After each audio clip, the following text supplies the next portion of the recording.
आज हम सीखेंगे विभाज्यता के नियम।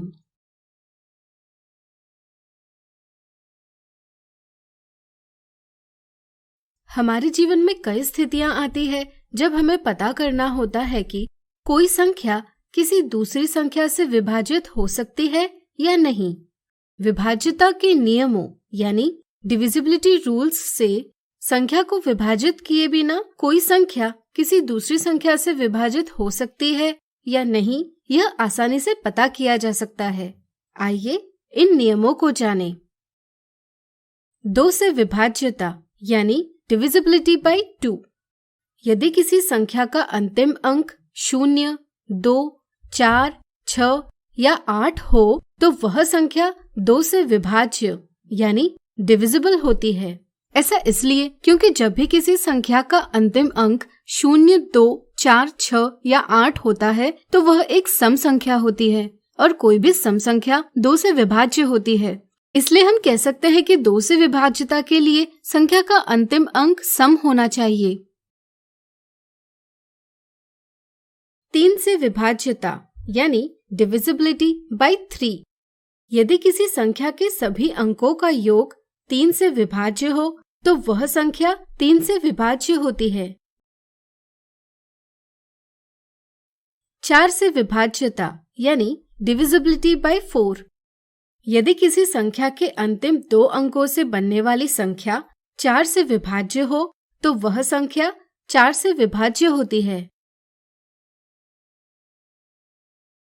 5 से विभाज्यता यानी डिविजिबिलिटी बाय 5। यदि किसी संख्या का अंतिम अंक 0 या 5 हो तो वह संख्या 5 से विभाज्य होती है। 6 से विभाज्यता यानी डिविजिबिलिटी बाय 6। यदि कोई संख्या 2 और 3 दोनों से विभाज्य हो तो वह संख्या 6 से भी विभाज्य होती है। चलिए जानते हैं यह नियम क्यों काम करता है। यहाँ 2 और 3 सह अभाज्य संख्याएं यानी कोप्राइम नंबर्स है, यानी कि एक के अलावा कोई भी दूसरी संख्या इन दोनों का सार्वक गुणनखंड यानी कॉमन फैक्टर नहीं है।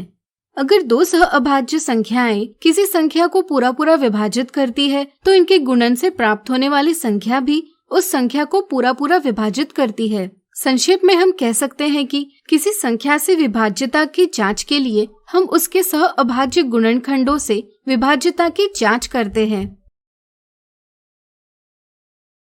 8 से विभाज्यता यानी डिविजिबिलिटी बाय 8। यदि किसी संख्या के अंतिम 3 अंकों से बनने वाली संख्या 8 से विभाज्य हो तो वह संख्या 8 से विभाज्य होती है। 9 से विभाज्यता यानी डिविजिबिलिटी बाय 9। यदि किसी संख्या के सभी अंकों का योग 9 से विभाज्य हो तो वह संख्या 9 से विभाज्य होती है। 10 से विभाज्यता यानी डिविजिबिलिटी बाय 10। यदि किसी संख्या का अंतिम अंक 0 हो तो वह संख्या 10 से विभाज्य होती है।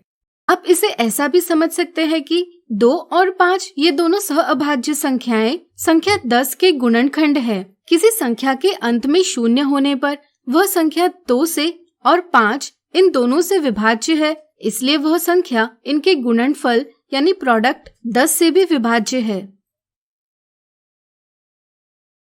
11 से विभाज्यता यानी डिविजिबिलिटी बाय 11। किसी संख्या में दाएं से विषम स्थानों यानी ऑड प्लेसेस के अंकों का योग और सम स्थानों यानी इवन प्लेसेस के अंकों का योग प्राप्त करें। इनका व्यवकलन अगर 0 है या 11 से विभाज्य है तो वह संख्या 11 से विभाज्य होती है।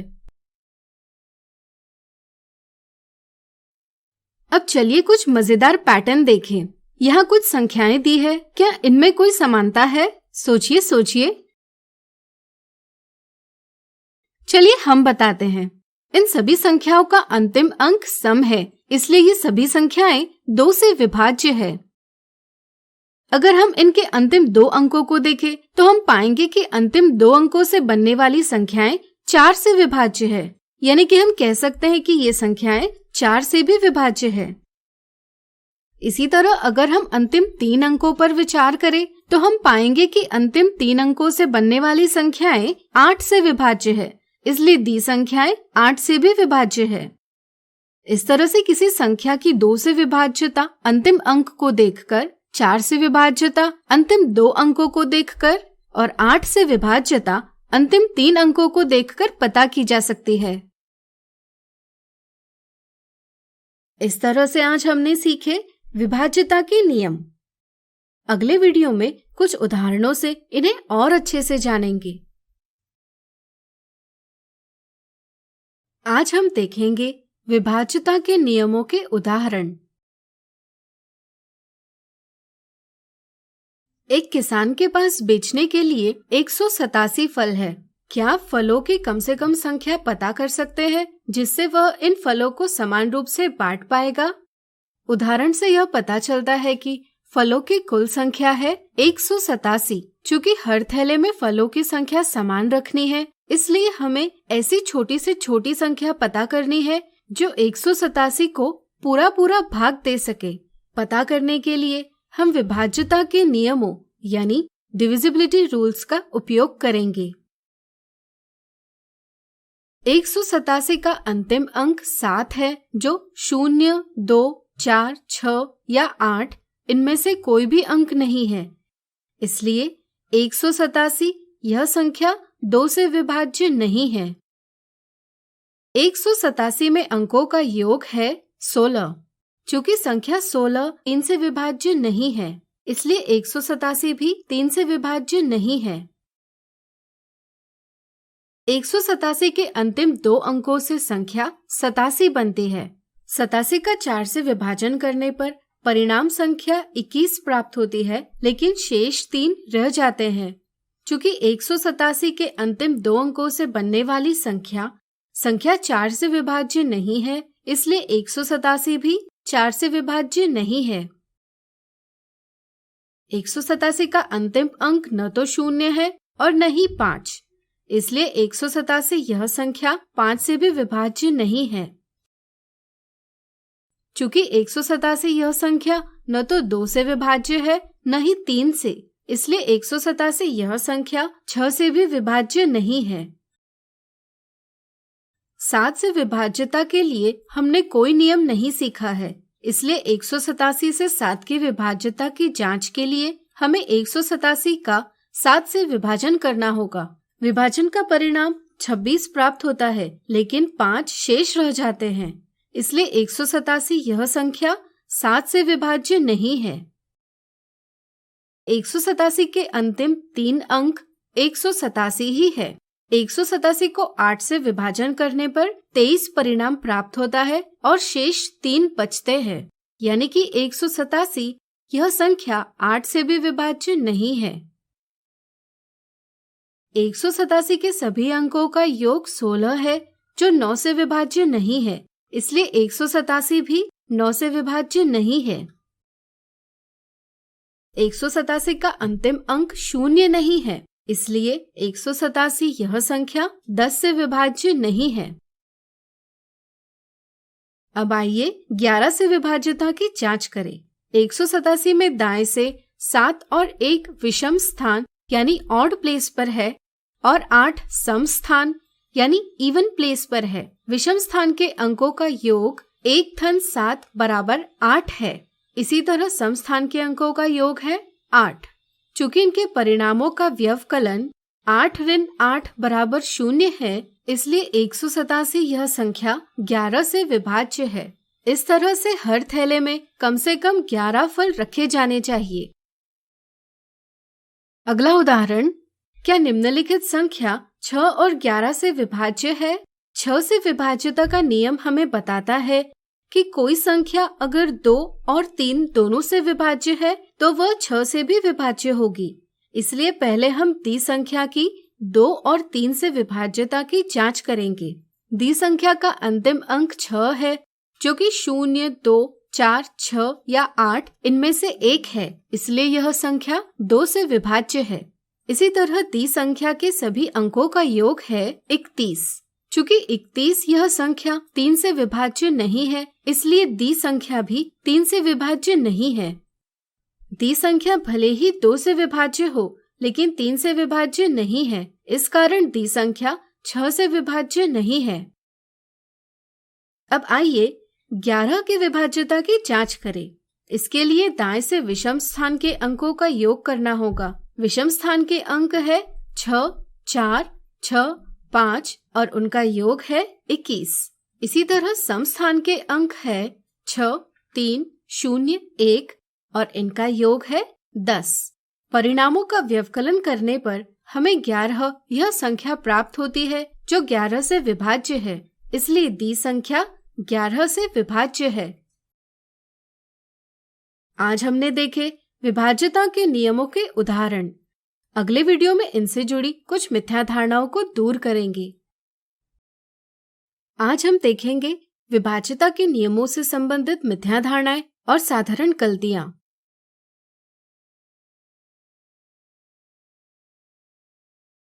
मिथ्या धारणा 1, क्या 1,12,468 यह संख्या 8 से विभाज्य है? कई बार यह समझ होती है कि कोई संख्या दूसरी संख्या से विभाजित होती है या नहीं, यह उस संख्या के अंतिम अंक को देखकर पता किया जाता है। चूंकि यह अंतिम अंक 8 है, इसलिए दी संख्या 8 से विभाज्य है, यह समझा जाता है और ऑप्शन 1 यह गलत जवाब दिया जाता है। सही समझ है कि संख्याओं से विभाज्यता के लिए अलग अलग नियम है। 8 से विभाज्यता का नियम है कि अगर संख्या के अंतिम 3 अंकों से बनने वाली संख्या 8 से विभाज्य होगी तो वह संख्या भी 8 से विभाज्य होती है। यहाँ अंतिम 3 अंक संख्या 468 बनाते हैं। इस संख्या को 8 से विभाजित करने पर परिणाम 58 प्राप्त होता है, लेकिन 4 शेष रह जाते हैं। इसलिए संख्या 468 संख्या 8 से विभाज्य नहीं है, यानी कि दी संख्या भी 8 से विभाज्य नहीं है। मिथ्या धारणा 2, 3 से विभाज्यता के लिए दी संख्या में a के स्थान पर कौन सा अंक आएगा? a के स्थान पर 3 लिखने से संख्या 25,363 बनेगी। कई बार यह एक गलत समझ होती है कि संख्या का अंतिम अंक 3 है, इसलिए यह संख्या 3 से विभाज्य होगी। अगर a के स्थान पर 2 लिखे तो हमें 25,362 यह एक सम संख्या प्राप्त होगी। कई बार यह भी मिथ्या धारणा होती है कि सम संख्या का विषम संख्या से विभाजन नहीं होता। इन मिथ्या धारणाओं से ऑप्शन दूसरा गलत मानकर ऑप्शन 1 जवाब दिया जाता है, जो कि एक गलत जवाब है। 3 से विभाज्यता की जांच के लिए पहले हम a के स्थान पर 3 रखकर बनने वाली संख्या 25,363 के अंकों का योग ज्ञात करेंगे। इनका योग होगा 19। चूंकि 19 यह संख्या 3 से विभाज्य नहीं है, इसलिए 25,363 भी 3 से विभाज्य नहीं है, यानी कि a के स्थान पर 3 नहीं लिखा जा सकता। फिर हम a के स्थान पर 2 रखकर बनने वाली संख्या 25,362 के अंकों का योग ज्ञात करेंगे। इनका योग होगा 18। चूंकि 18 यह संख्या 3 से विभाज्य है, इसलिए संख्या 25,362 भी 3 से विभाज्य है, यानी कि a के स्थान पर 2 लिखना सही होगा। इसलिए ऑप्शन दूसरा सही जवाब है। इसी के साथ आइए अब विभाज्यता के नियमों से संबंधित कुछ साधारण गलतियों को समझें। कई बार विभाज्यता के नियम पता होते हैं, लेकिन अगर कोई बड़ी संख्या देखकर किसी संख्या से विभाज्यता की जांच करने के लिए पूछा जाए तो नियमों का उपयोग न करके विभाजन से ही जांच की जाती है। कई बार नियम सही तरीके से लगाने में भी कठिनाई होती है। विभाज्यता की जांच के लिए विभाज्यता के नियम सहायता प्रदान करते हैं। जैसे 3 से विभाज्यता का नियम है, सभी अंकों का योग अगर 3 से विभाज्य हो तो वह संख्या भी 3 से विभाज्य होती है। यह संख्या के सभी अंकों का योग है 45, जो कि 3 से विभाज्य है, इसलिए यह संख्या भी 3 से विभाज्य है। इस तरह से आज हमने देखी विभाज्यता के नियमों से संबंधित मिथ्या धारणाएं और साधारण गलतियां।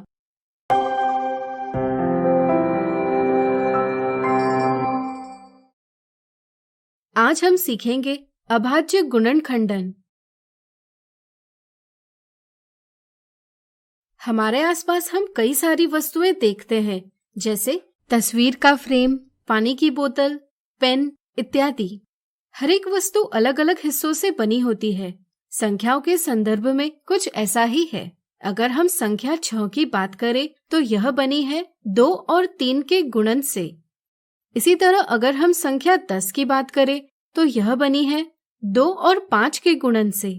ऐसी संख्याएं जिनके गुणन से एक संख्या बनी होती है उस संख्या के गुणनखंड यानी फैक्टर कहलाते हैं। कई बार हमें किसी संख्या को तोड़कर यानी ब्रेक करके वह कौन सी संख्याओं के गुणन से बनी है यह पता करने की जरूरत होती है, यानी कि उस संख्या के गुणनखंड पता करने की जरूरत होती है। किसी संख्या को तोड़कर गुणनखंड पता करने की विधि को हम कहते हैं गुणनखंडन यानी फैक्टराइजेशन। आइए संख्या 40 का गुणनखंडन करें। क्या आप 40 को 2 या अधिक संख्याओं के गुणन के रूप में व्यक्त कर सकते हैं? प्रयास कीजिए। प्रयास करने पर आपको यह जरूर समझ आया होगा कि 40 का गुणनखंडन अलग अलग प्रकार से किया जा सकता है, जैसे 2 गुना 20, 4 गुना 10, 5 गुना 8 इत्यादि। इससे आपको क्या पता चलता है? यही कि किसी संख्या का गुणनखंडन विभिन्न प्रकार से किया जा सकता है। 40 का एक और मजेदार गुणनखंडन है 2 गुना 2 गुना 2 गुना 5। क्या आप बता सकते हैं इसकी क्या खासियत है? आपने सही पहचाना। इस गुणनखंडन में सभी अभाज्य गुणनखंड यानी प्राइम फैक्टर्स है। इस प्रकार से किसी संख्या को अभाज्य गुणनखंडों में व्यक्त करना कहलाता है अभाज्य गुणनखंडन यानी प्राइम फैक्टराइजेशन। ध्यान रहे, किसी संख्या का गुणनखंडन होता है उस संख्या को छोटी संख्याओं में तोड़ना, जबकि किसी संख्या का अभाज्य गुणनखंडन होता है उस संख्या को अभाज्य गुणनखंडों में तोड़ना। अब सवाल यह है कि हम अभाज्य गुणनखंडन कैसे करें?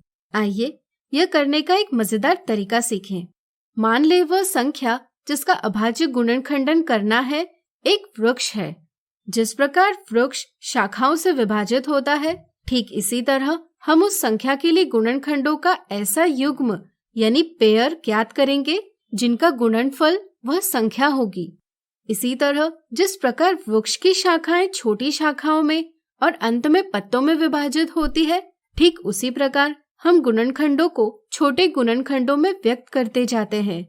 अंतिम चरण में जैसे पत्तों का विभाजन नहीं हो सकता, ठीक इसी तरह छोटे गुणनखंडों को प्राप्त करते हुए हम इस स्थिति में पहुंच जाते हैं जब हम किसी भी गुणनखंड को उससे छोटे गुणनखंड में व्यक्त नहीं कर सकते, यानी कि हम दी संख्या के अभाज्य गुणनखंड प्राप्त कर लेते हैं। है ना यह मजेदार विधि? अभाज्य गुणनखंडन करने की एक और विधि है विभाजन विधि यानी डिवीजन मेथड। आइए इसे समझें। आइए 40 के अभाज्य गुणनखंड प्राप्त करें। सबसे पहले स्क्रीन में दिखाई है ऐसी आकृति बनाएं। संख्या 40 का अभाज्य गुणनखंडन करना है, इसलिए इसे सबसे ऊपरी पंक्ति में दूसरे स्तंभ में लिखेंगे। अब हम सबसे छोटी अभाज्य संख्या खोजेंगे जो 40 को पूरा पूरा भाग देती हो। 2 से विभाज्यता के नियम से 40 को 2 से पूरा पूरा विभाजित किया जा सकता है, इसलिए हम 2 को पहली पंक्ति के पहले स्तंभ में लिखेंगे। 40 को 2 से भाग देने पर परिणाम 20 प्राप्त होगा। इसे हम 40 के नीचे दूसरी पंक्ति में लिखेंगे। फिर से सबसे छोटी अभाज्य संख्या खोजेंगे जो 20 को विभाजित करती हो।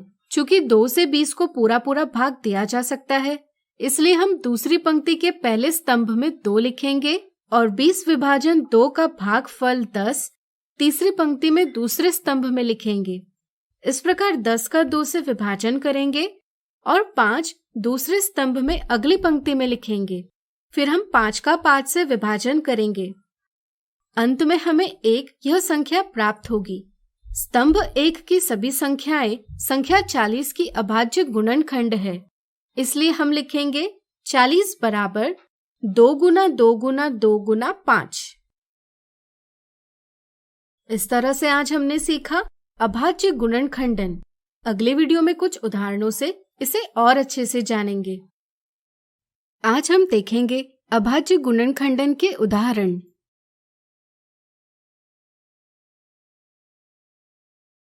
कक्षा में पहेलियों का खेल खेला जा रहा है। शिक्षक ने श्याम पट पर एक पहेली लिखी है। पहेली है, मैं 3 भिन्न भिन्न अभाज्य गुणनखंडों वाली सबसे छोटी संख्या हूँ। बताइए मैं कौन हूँ? इस पर अजय ने जवाब दिया 6, विजय ने जवाब दिया 105 और नम्रता ने जवाब दिया 30। आपके विचार में किसने सही जवाब दिया? आइए पहली को एक बार फिर से पढ़ें। मैं 3 भिन्न भिन्न अभाज्य गुणनखंडों यानी प्राइम फैक्टर्स वाली सबसे छोटी संख्या हूँ। बताइए मैं कौन हूँ? यानी कि हमें ऐसी संख्या का पता लगाना है जो 3 भिन्न भिन्न अभाज्य गुणनखंडों वाली सबसे छोटी संख्या है। अब सबसे छोटी संख्या प्राप्त करने के लिए अभाज्य गुणनखंड भी छोटे होने चाहिए, लेकिन वे समान नहीं बल्कि भिन्न भिन्न होने चाहिए। इसलिए हम चुनेंगे 2, 3 और 5। सबसे छोटी संख्या पता करने के लिए आइए इनका गुणन करें। 2 गुना 3 गुना 5 का परिणाम है 30। इसलिए हम कह सकते हैं कि नम्रता ने सही जवाब दिया। अगला उदाहरण, 120 के सभी अभाज्य गुणनखंड ज्ञात कीजिए। किसी संख्या को उसके अभाज्य गुणनखंडों में व्यक्त करने की विधि कहलाती है अभाज्य गुणनखंडन यानी प्राइम फैक्टराइजेशन। आइए संख्या 120 का अभाज्य गुणनखंडन करें। इसके लिए हम गुणनखंड वृक्ष यानी फैक्टर ट्री या विभाजन विधि में से किसी भी विधि का प्रयोग कर सकते हैं। आइए यहाँ हम गुणनखंड वृक्ष विधि यानी फैक्टर ट्री मेथड का प्रयोग करें। सबसे पहले हम संख्या 120 के लिए ऐसा गुणनखंड युग्म यानी फैक्टर पेयर ज्ञात करेंगे जिनका गुणनफल 120 होगा। ऐसे कई युग्म हो सकते हैं जैसे 4 और 30, 8 और 15, 5 और 24 इत्यादि। अगर आपको गुणनखंड युग्म पता करने में कठिनाई होती है तो आप विभाज्यता के नियमों यानी डिविजिबिलिटी रूल्स का उपयोग कर इन्हें आसानी से पता कर सकते हैं। वीडियो रोककर इन नियमों को जरूर पढ़ें। जैसे यहाँ संख्या 120 का अंतिम अंक 0 है, इसलिए यह संख्या 10 से विभाजित की जा सकती है, यानी कि 120 के गुणनखंड युग्म की एक संख्या होगी 10। दूसरी संख्या पता करने के लिए हम 120 को 10 से विभाजित करेंगे। इससे हमें युग्म की दूसरी संख्या प्राप्त होगी 12। जैसा कि आप देख सकते हैं 10 और 12 दोनों भी भाज्य संख्याएं यानी कंपोजिट नंबर्स है, इसलिए इन्हें भी हम इनके गुणनखंड युग्मों में व्यक्त कर सकते हैं और गुणनखंड वृक्ष आगे बढ़ा सकते हैं। क्या आप इनके गुणनखंड युग्म पता कर सकते हैं? सोचिए। चलिए हम बताते हैं। 10 का गुणनखंड युग्म है 2 और 5 और 12 का गुणनखंड युग्म है 3 और 4। यहाँ 2, 5 और 3 अभाज्य संख्याएं होने के कारण इनका और विभाजन नहीं किया जा सकता, यानी कि गुणनखंड वृक्ष की शाखाएं इनसे आगे नहीं जा पाएगी। लेकिन संख्या 4 का जरूर विभाजन किया जा सकता है। इससे हमें गुणनखंड युग्म प्राप्त होगा 2 और 2। इससे आगे अब शाखाएं नहीं बढ़ाई जा सकती। अब हम 120 को 2 गुना 2 गुना 2 गुना 3 गुना 5 के रूप में व्यक्त कर सकते हैं। इस प्रकार हमने 120 के सभी अभाज्य गुणनखंड ज्ञात कर लिए हैं। इसी तरह से किसी भी संख्या का अभाज्य गुणनखंड प्राप्त करने के लिए इसे शाखाओं में बांटते जाइए जब तक कि हमें सभी अभाज्य संख्याएं नहीं प्राप्त होती। अगला उदाहरण, निम्नलिखित संख्याओं में 2 और 3 दोनों कौन सी संख्या के अभाज्य गुणनखंड है? दिए सवाल का जवाब प्राप्त करने के लिए हमें 84 और 105 का अभाज्य गुणनखंडन करना होगा। आइए पहले विभाजन विधि यानी डिवीजन मेथड से 84 का अभाज्य गुणनखंडन करें। इस विधि से हम संख्या को अभाज्य संख्याओं जैसे 2, 3, 5, 7 इत्यादि से बार बार विभाजित करते हैं। सबसे छोटी अभाज्य संख्या है 2। 84 एक सम संख्या यानी इवन नंबर होने के कारण यह 2 से विभाज्य है। 84 का 2 से विभाजन कर परिणाम प्राप्त होगा 42। 42 को फिर से 2 से विभाजित कर परिणाम प्राप्त होगा 21। 21 2 से विभाज्य नहीं है, इसलिए हम अगली अभाज्य संख्या 3 से विभाज्यता की जांच करेंगे। चूँकि 21 के अंकों का योग 3 है जो 3 से विभाज्य है, इसलिए 21 भी 3 से विभाज्य है। 21 को 3 से विभाजित कर परिणाम प्राप्त होगा 7। चूँकि 7 एक अभाज्य संख्या है, इसलिए हम इसे उसी संख्या यानी 7 से ही विभाजित करेंगे। अंतिम चरण में हमें यह संख्या प्राप्त होगी जो दर्शाती है कि हमने 84 के सभी अभाज्य गुणनखंड प्राप्त कर लिए हैं। इस तरह से 84 को अभाज्य गुणनखंडों में व्यक्त करेंगे 2 गुना 2 गुना 3 गुना 7। अब आइए 105 का अभाज्य गुणनखंडन प्राप्त करें। इसके लिए आइए गुणनखंड वृक्ष विधि का प्रयोग करें। संख्या 105 के लिए हम संख्याओं का ऐसा युग्म यानी पेयर ज्ञात करेंगे जिसका गुणनफल 105 होगा। ऐसा एक युग्म है 15 और 7। इसी तरह 15 का गुणनखंडन युग्म है 3 और 5। चूंकि सभी शाखाओं के अंत में अभाज्य संख्याएं हैं, इसलिए अब हम कह सकते हैं कि 105 का गुणनखंड वृक्ष पूरा हुआ। इसी के साथ 105 को व्यक्त करेंगे 3 गुना 5 गुना 7 से। जैसा कि आप देख सकते हैं 2 और 3 दोनों संख्याएं सिर्फ 84 के अभाज्य गुणनखंडों में हैं, इसलिए दिए सवाल का जवाब है 84। आज हमने देखे अभाज्य गुणनखंडन के कुछ उदाहरण। अगले वीडियो में देखेंगे इससे जुड़ी कुछ मिथ्या धारणाएं और साधारण गलतियां। आज हम देखेंगे अभाज्य गुणनखंडन से जुड़ी मिथ्या धारणा और साधारण गलतियां।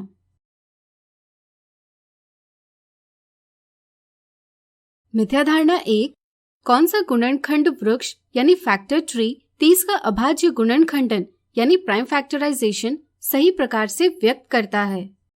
कई बार गुणनखंड वृक्ष व्यक्त करते समय युग्म ढूंढने के लिए योग की संक्रिया का प्रयोग किया जाता है। जैसे ऑप्शन 1 में 10 और 20 का योग 30 है, इसी तरह 5 और 5 का योग 10 है। गुणनखंड वृक्ष को इस प्रकार से व्यक्त करना गलत है। सही समझ है कि किसी संख्या के लिए ऐसी संख्याएं ढूंढी जाती है जिनके गुणन का परिणाम वह संख्या होती है। इस समझ से सही जवाब है ऑप्शन दूसरा। कई बार संख्या 1 को भी गुणनखंड वृक्ष में शामिल कर लिया जाता है। यह समझना जरूरी है कि गुणनखंड वृक्ष अभाज्य गुणनखंडों को प्राप्त करने के लिए बनाया जाता है। एक न तो अभाज्य संख्या है न ही भाज्य संख्या, इसलिए ऑप्शन 3 भी गलत जवाब है। अब आइए जाने अभाज्य गुणनखंडन से जुड़ी कुछ साधारण गलतियां।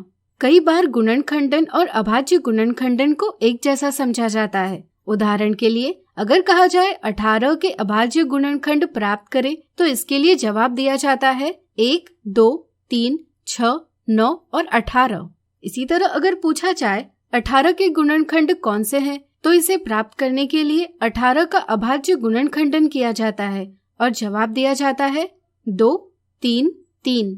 सही समझ बनाने के लिए गुणनखंडन और अभाज्य गुणनखंडन में अंतर समझना जरूरी है। गुणनखंडन से प्राप्त होने वाले गुणनखंड अभाज्य और भाज्य दोनों भी हो सकते हैं, लेकिन अभाज्य गुणनखंडन से सिर्फ ऐसे गुणनखंड प्राप्त होते हैं जो अभाज्य होते हैं।